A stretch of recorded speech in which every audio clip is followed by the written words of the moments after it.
Oh, this is great. Nope, this kind of sucks. Anyway, the ignition module died on me yesterday on the C10, so I got two of those on the way, so I have a spare for power tour.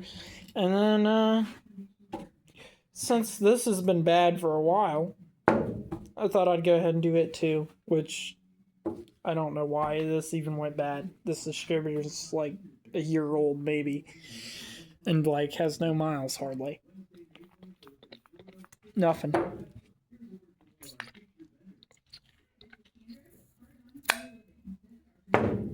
So yeah, junk. And so yeah, this one works. This one, junk. So we're gonna put a hose on it so I can verify the hose is good while we're here. And so of course, before you pull your distributor, don't be an idiot. Put it at top dead center, which this one is. So there's no pressure on this. Yep. What was I doing again? ADD. I'm sorry. Give me a second. Get my vacuum hose. That's what I wanted. Now I'll take this back over here. I don't know if you could see it before, so we're going to make it so you can actually see it for sure.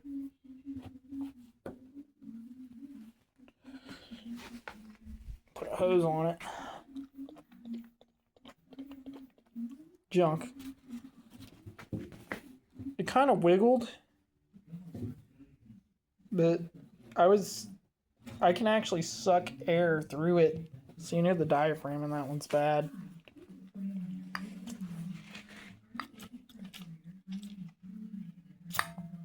That one works, see? So we'll replace this. It's just the factory one, nothing fancy. The one that came on this distributor originally, which has a part number on it. I'm going to get that for reference because it took me a while to find the correct one to get the same one. And the only reason I want the exact same one is, well, I knew it fits. I kind of would rather have an adjustable one, but I don't know what other ones fit because I didn't know what this looked like because it was still on the truck. So when I bought this, so anyway, I didn't want to put the truck out of service by taking it apart.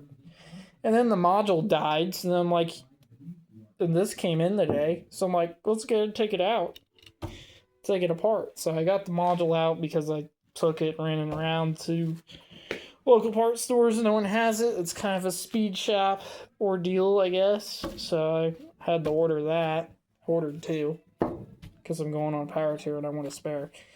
This, install this. It's Speedmaster, so it'll probably be junk in about a week. Perfect. And this is just, I don't know if it's of any quality, but it's just a little small cap HEI that, you know, I got off the interwebs, and it was $160, and it's actually been a pretty damn good distributor, except for the module going out, like, I guess 2 years after I got this, the module went out. This thing's about 2 years old, so I did get some miles out of it, because I do drive this thing a lot, now that it's on the road and done. And the only other thing before power tour I might do, for sure, that's really big money, and this is a budget thing, you know, this is a hobby, I don't make any money off anything. This tire's junk. I don't know if you can see it, there's a big bulge right here, kind of weirdness going on.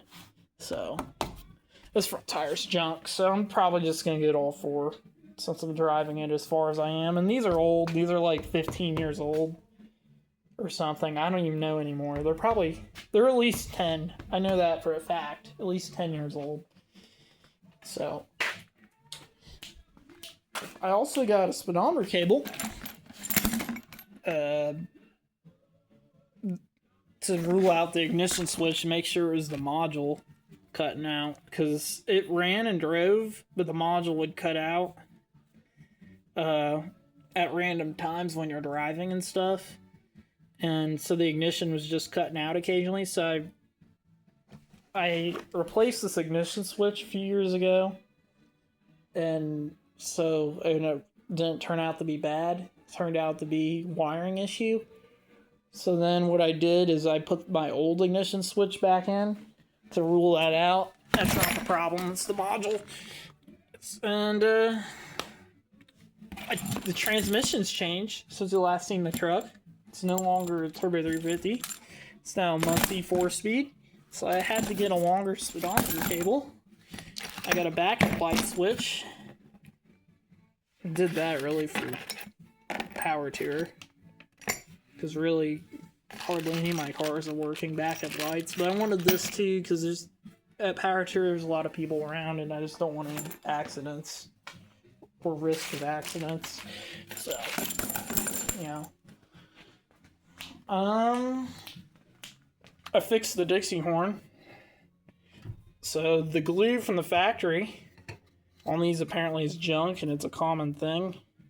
So I just took JB Weld on all the seams and fixed it. So those don't leak anymore. They sound great. Maybe we'll give you a honk. They echo quite a lot. I would like to fix that because this is all steel in here. So I might put under hood insulation on it so they don't echo as bad. But I don't know. Maybe I also don't care.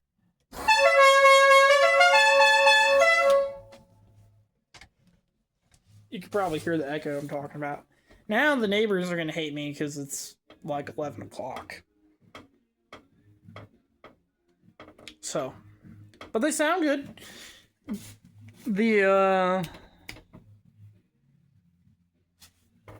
So now on the 4-speed swap, if you're looking to do a 4-speed swap on one of these trucks, the Muncie, you're going to have issues with clutch linkage if you have headers. Otherwise, you'll be fine. Just use the stock clutch linkage if you have manifolds. Or use the headers that go around the linkage, which you can buy. But if you already have headers, it's kind of expensive to buy different headers. So then you can get a hydraulic clutch, which is what I would recommend. And if you do a hydraulic clutch, I recommend you do the hydraulic throwout bearing instead of the external slave, because I did the external slave and it is a pain in the ass on this truck because it is really tight up in there. I'll show you. I'll crawl under there. Or you might be able to see it from the top. Let's see. But yeah, the external slave, mine's right in there above the header. And it's just really hard to show you from this angle. Right in there above the header. It's really tight in between the header and engine block. There's not a lot of room in there. So now I'll take you underneath, show you the other end of it.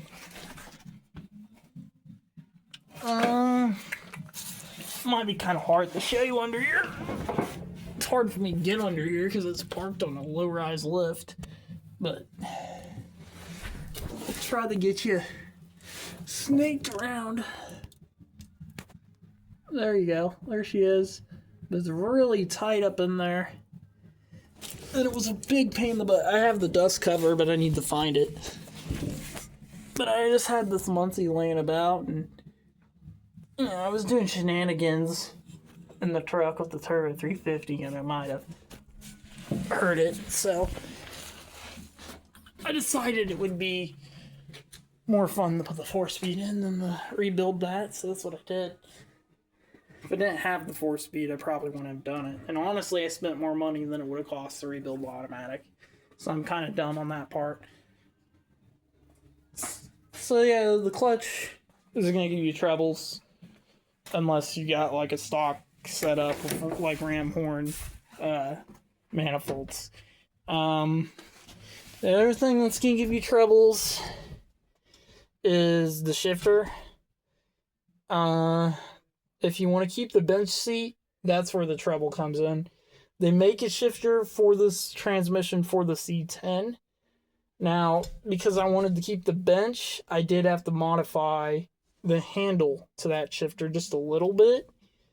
So I cut the handle in half and welded it in a different position and ended up bracing it with steel and stuff. You can't see it at all because I have this lovely shift boot. Don't ask me where you can get it because I don't know. I just found this laying around from a past project. I don't even remember what. And it's just self-tapped to the floor like any smart man would do. And that's where the automatic shifter was. But I did cover that up and seal it up so the weather would be out. And eventually I want to put new carpet in it to fix that, or I don't know, maybe we'll sew a piece in, I don't know, we'll see. But you can get a C10 shifter. It's not specific for the 64, the 66 truck, but so maybe that's why it doesn't work with the bench seat in this truck. I don't know. But I know it didn't work in here for me. I had to modify this handle. So what I did is, it's basically an L under this boot, and the actual handle end is like back here, and I have just some metal up to here, really thick, good hardened steel, and braced it up, welded it. It's fine. I mean, it's not gonna break at all because it's pretty tough. I've driven it really hard already, and it's not gonna break. It's just as strong as the stock shifter, if not stronger than the stock shifter. Definitely stronger than a shifter in a modern car. So, because of the steel I used and how hot I got the welds. But it works great. Clutch is a little heavy because I kind of put a street strip clutch in it, and I don't really regret it. It's just a little heavy. It's not too bad, but all the way over, to get in your lockout, reverse, then you get first. Hang on. It's harder to do because I'm not fully acquainted with it. So when it's in second, it ends up right there. See, really close to the seat. But it works. That's second, third, and fourth. Again, really close to the seat, but it's not touching. I can get my hand in there. So it works. I'm very happy with how it turned out, actually. And I didn't only do that. I did raise it up about an inch. It's about an inch taller than the original shifter was, too. So I made my own shifter for this. But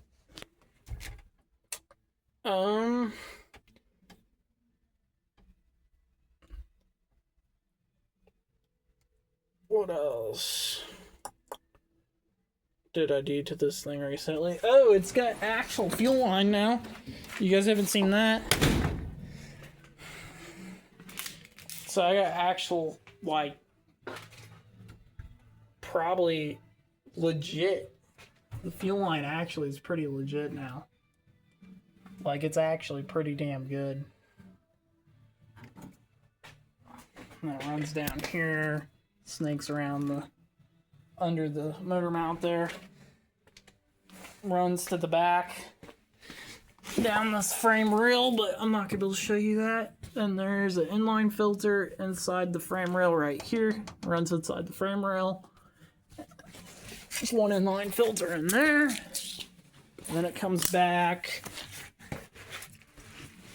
to my fuel pump back here.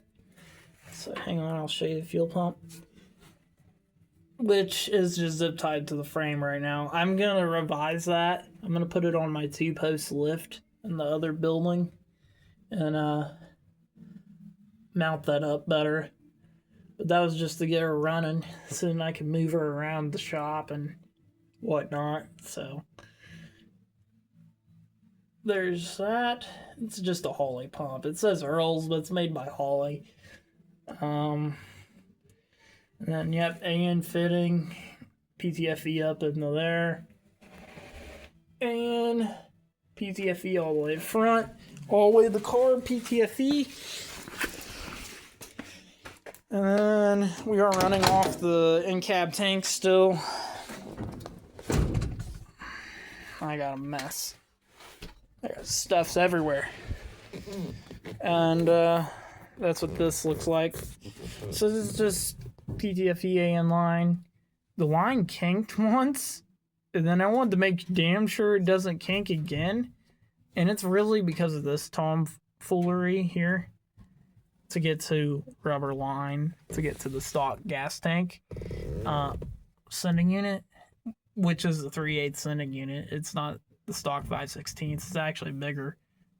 You can get those on Summit if you want a bigger sending unit for your truck. But I want to redo this because this sometimes kinks, and that's what all the zip tie bullsham is to keep this from kinking and this from kinking. So I want to redo this, and I think what I'm gonna do to make this right, I just did this bullsham to get off the side of the road so the lines wouldn't be kinking. I'm gonna just run it. I'm just gonna probably get rid of this, and I'm probably gonna try to find a fuel filter that's barbed on this end, and I'm probably gonna get some sort of fuel filter that's barbed on this end in here and is AN on this end, and then I'm just gonna hook this directly to the fuel filter, which will be 100% better, and it won't kink up like that. It's because of all this extra line and crap makes it a lot harder. But I do have a filter in line here. I probably can get rid of this filter. Really, I could probably run it straight to the pump, because the gas coming out of the tank ain't that bad. You know? I mean, the filter isn't that super dirty. So, and this tank is new, so it'd probably be fine if I ran it directly to the pump, since it does have a filter before the carburetor too. But I don't know. I don't know what I'm going to do on that yet. I do know that the pump manufacturer says to put a filter before the pump, but they all say that. Even, I'm not so sure that's super necessary, as long as the gas isn't full of junk. It may not matter that much. It might shorten the life of the pump a little, but we'll see. And the reason really it's as cobbled together as it is with the rubber line and stuff is it wasn't originally hooked to that. I didn't originally have the pump under the cab. Originally I just ran the AN line to the EFI fuel pump here that's inside the tank. And that EFI fuel pump died and left me stranded on the side of the road. And since we're not running EFI anymore, we got the carburetor, because the EFI, the computer went bad, and I wasn't that into it. I didn't like the system that much. No offense, but I just didn't like it. I liked my carburetor better, so I went back to the carburetor. So that pump died, and I have another EFI pump right here, but it's such a pain in the ass to replace it in the tank. I just decided I still had the stock sending unit for the fuel gauge, so I decided to just use that, because it's just 100 times easier. So that's what I did. But now I'm gonna be rebuilding this. So that's what we're gonna do.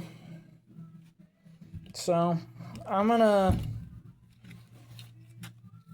Well, I'm going to install this. And we're going to see if this works. So I'll let you guys stick around for that. Let me see if I can get this on here without taking all this apart. Because I really don't want to take this all apart. However, I guess I can if I have to. I'm trying to avoid taking all this off to get this on. So let me see if I can get this in there without doing that. And if I can't, let's take this off. Alright, we got her. So, I was able to just turn this guy right here back over to where the little pole hanging off the bottom of the wheel, we'll call it, was as close as I could get to the end. And I just slipped it up in there and then just guided this up in there with my finger. Got her hooked on there, pushed it on, made sure it was still hooked up by trying to turn this, and then just screwed her on. She's done. She's got a vacuum canister. Now I'll just see if this moves the distributor, and if it does, that is a success.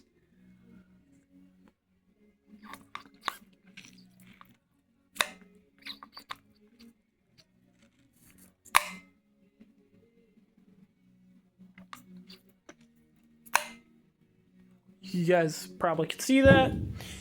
I hope it's working. So I'll just make sure our hose is good and has no leaks. It's pretty new. I replaced it thinking the hose was leaking, and it was the canister. So to test the hose, what I usually do is I just put my mouth on one end, just like I did the freaking canister. And then after I put one end in my mouth, I put my thumb over the other end.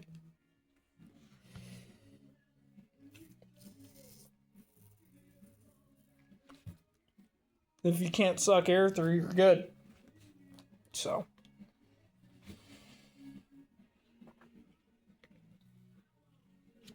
Can't suck air through, so it should be a good hose. So, I'm going to cut the bad end off here. It's a little fucked up. Sorry about my language. I don't know why I said that. But yeah. Then we'll do that. Our end is nice and cleaned up there. We're back to some good hose.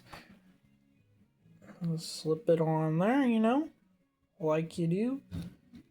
And let me tell you something. Tell you what, this is what I wanted to show you. I had to go find it, so I had to pause the recording. So guess what? It'll be like I just did a cut for you. So this is you know what it says, silicone lubricant, and it is your friend.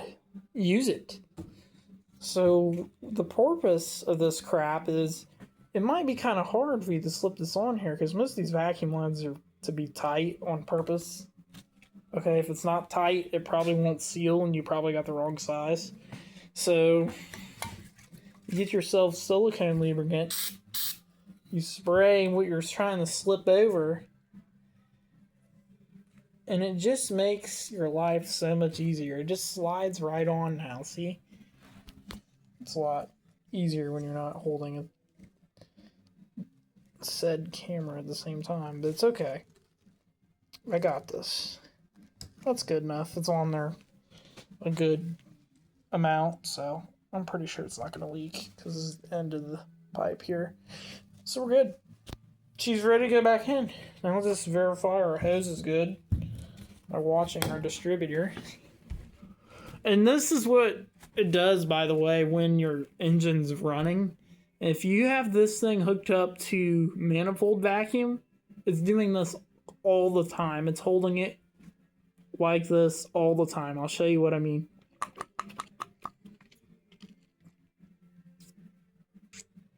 It would be holding it all the way over here all the time.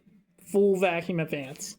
Now, if you just have it to ported, what it should do is only when you're at light throttle, it would just advance your timing a little bit while you're at light throttle. So that's what it does. It's important to understand what this is doing so that you know when you hook it up to manifold or ported, depending on what you like or what your car likes. You know, some people are like, oh, my car likes it better on manifold. Well, okay, sure. Your car. But my rule of thumb, generally, is unless you have a really radical cam, you should run ported, is my rule of thumb. That's how I set up my cars. Unless it has a really radical cam, you do not need that much timing at idle. And if you do need that much timing at idle, even on a really radical cam, a lot of the times I'll just advance the distributor. Because it's the same thing.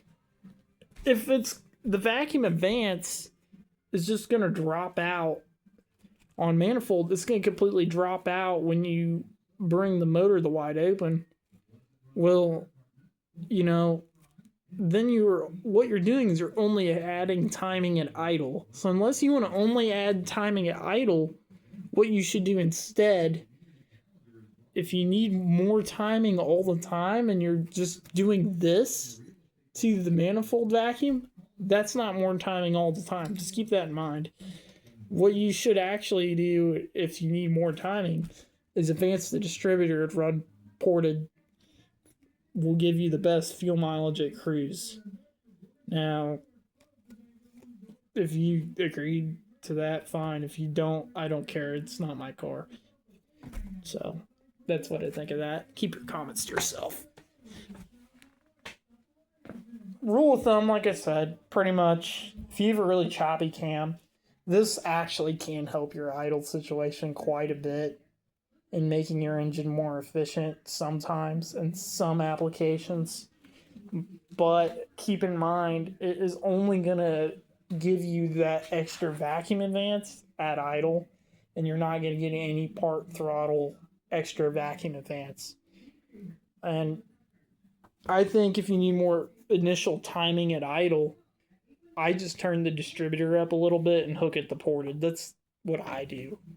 Because if you can handle the timing, as long as you can start the car and it can handle the timing at idle, it's fine to just advance it with the distributor. Now, if you, for whatever reason, I guess if you wanted to run more timing, then you can run with the car running, with the starting the car. Like if you wanted more timing at idle than it will start with. Because if you advance the distributor too much and it kicks back, I guess maybe you could advance it a little more vacuum after it fires up.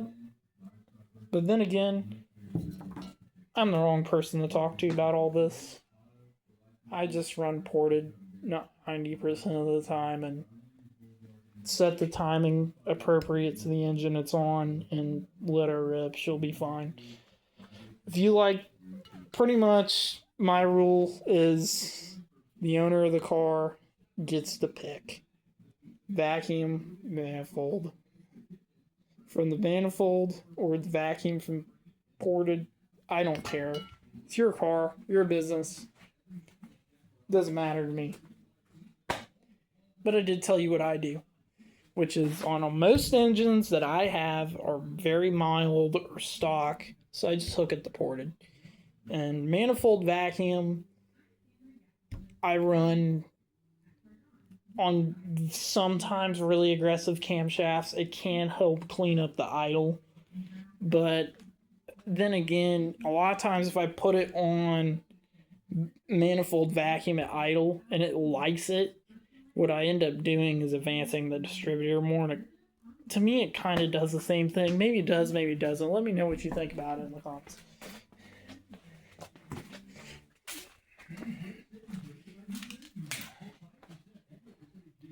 But we're done for right now. I want to rest. So, this has been long enough. This is 30 minutes, and if you watched it all, congratulations. You listened to the most probably boring man on the internet, other than I do play with this stuff, so I guess I'm not super boring. There's worse people out there. And there's the carb cheater screen. Ooh. They came out with those, I think. They're getting really good with these. I think it's still in development. This right now is only a gauge pack. It does not change any of the parameters on your carb cheater. I'm pretty much just giving you a tour of the truck at this point. But it is great because it's a gauge pack. And I like it because cruising down the road, I don't want to have my phone tied up all the time with carb cheater because I want to be able to see it pretty much at a glance whenever I want. But I don't want to have my phone. It's not going to show anything probably because it's not hooked to the coil. But I don't want to have my phone open on the dash up here with carb cheater all the time. I'd rather just have something that's already in the truck. So when I fire the truck up and go, the gauge comes on, I see what I see, and I can tune the truck, drive the truck, race it, whatever I'm doing, and not worry about it. Open the app on your phone and all that crap. I just don't want to deal with it all the time. And honestly, the only reason I want to see the crap all the time on this truck is it's not perfectly set up yet, and I'm still kind of going through the tuning process leading up to power tour here because that carburetor's not been on there very long. It's brand new. I'm trying to get her dialed with jetting and everything, and I just want to get it right. So I cruise around with this on all the time. And then the main thing I like about it is for power tour, guess what? My phone can run the navigation while this is showing me what the truck's doing. And that's really why I bought it. And they're cheap as hell. So, why not? Help out those fellers at Carbureted Innovations. You can get your carb cheater at Carbureted Innovations. If you wanted to know. Just Google that. It'll pop up. Or Google carb cheater. It'll pop up. Or ask in the comments. I'll give you the link. 2.0. Carb cheater 2.0 is out. So, check that out. It's just like this. It's just as kick-ass as this beta tester model here. They may still say beta tester on them. I'm not sure. But this is my installation. Air valve that. My O2 sensors down there on this end of this pipe over here. Since we've given you a tour of the truck already, that's my clutch. Master. It is just a hydraulic line. Blah, blah, blah. Like I made it at a hydraulic shop. Back here, we might as well finish the tour up, right? I already showed you everything else. We got an old bias ply spare, because you need that. And then we got our 12-bolt rear end. We got our big old Chevy drum brakes, because I love drum brakes for some reason. They're actually pretty damn good. I'm not going to lie. I like drum brakes. They're perfectly adequate. And there's my Flowmaster Super 44s. Let's give this thing an amazing exhaust note.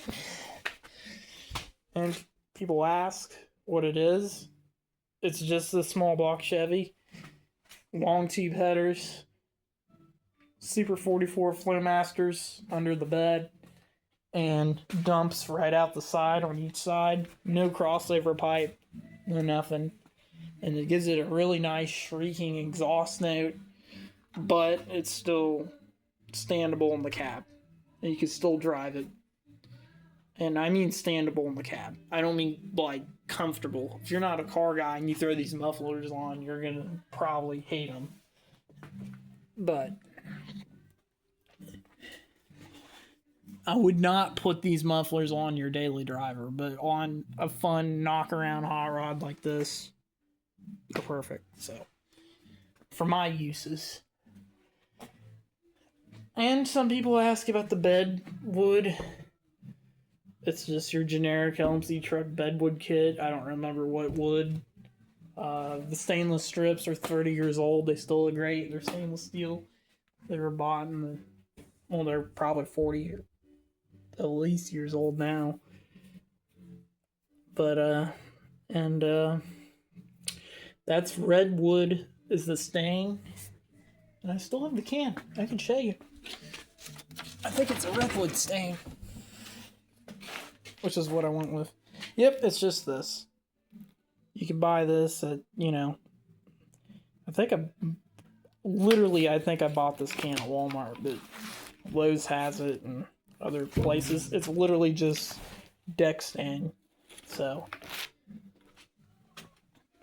I thought the redwood would suit this truck, and I think it really does. It looks good. And then the gold, people ask about that. It's Rust-Oleum. It was literally rattle canned, and it's not perfect by any means, but rattle can Rust-Oleum and rattle can clear coat. The truck was shot with an old siphon gun in my backyard, and honestly, it's not bad for my first paint job, but it isn't good. It's not a good paint job. It's not bad for my first paint job. I'd say it's pretty good for that, but it's shot with Rust-Oleum Regal Red. Just straight up Rust-Oleum. With some hardener in it to make it shine. That's about it. And these are just the stock trim, But I did a little touch with some Regal Red and the Rust-Oleum Gold. And it's literally this Rust-Oleum Gold right here. I have this for touch-up purposes, but it's this stuff right here. Aged metallic vintage gold. And this is the clear too, that the roof's done in. And the wheels, same paint, same clear. I don't even know what they are. They're just some steel wheel, aftermarket wheel, I don't know. These people ask, trailer center caps. Chrome trailer center caps. Way cheaper than buying any aftermarket car or truck center cap. And they fit great. They look great. These are actual metal too, which is wild to me. They're not. It's not plastic. I thought they were plastic when I ordered them. They were metal. Because I had ones on there before and they were plastic. But these are actual metal, which is actually a good thing. Because so far, the only damage I've done to them is this one I dented. And I don't even know how it got dented up as bad as it did. But I dented it in a few spots. So I think I've showed you pretty much everything about this thing.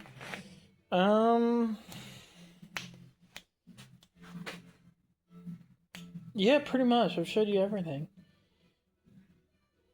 It's got the body mask red. Again, Rust-Oleum. Flat black. This was a chrome grill.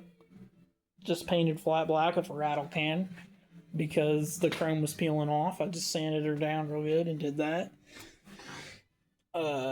Stock brass radiator. It's a factory AC truck. People ask because the hoses are here. It is a factory AC truck.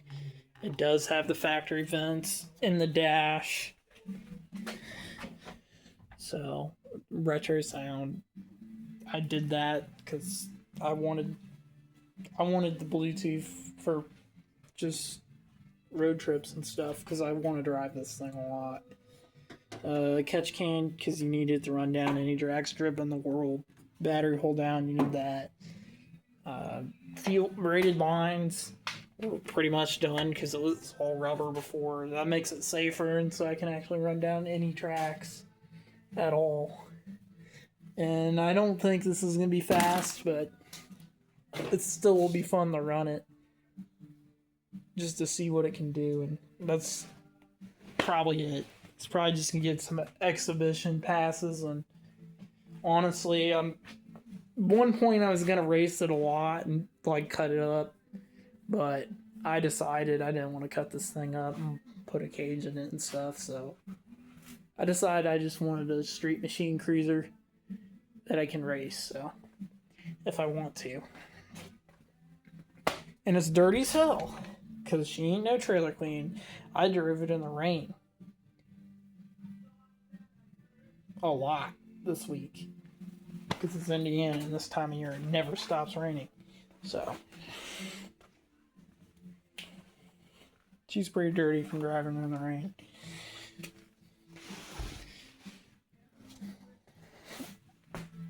Anyway, if you guys are gonna be, any of you guys are gonna be on Power Tier, see you there in this turd. Yeah, that's really it. It's gonna be a lot of fun, I think, I hope, because I spent a lot of money already on this trip that I haven't even went on yet. And most of it was spent on the truck, not the trip. Because getting it ready, I do like that I chose to take it on the trip, though, because it's forcing me to get my shit running and driving and sorted out. Which before, what I'm doing to this truck at the short amount of time I'm doing it would have probably taken me a year or two to do normally without having it ready, trying to get it ready for a trip. So I am in Indiana, so you know, the first stop being in Indy, I'll for sure be at that one. So the others, we'll see what she can do. I do not believe I'll be racing in Indy. I would like to race in Indy. We'll see what happens. Hopefully I'll see you on Power Tier. If I don't, I'll at least have the good rest of your day.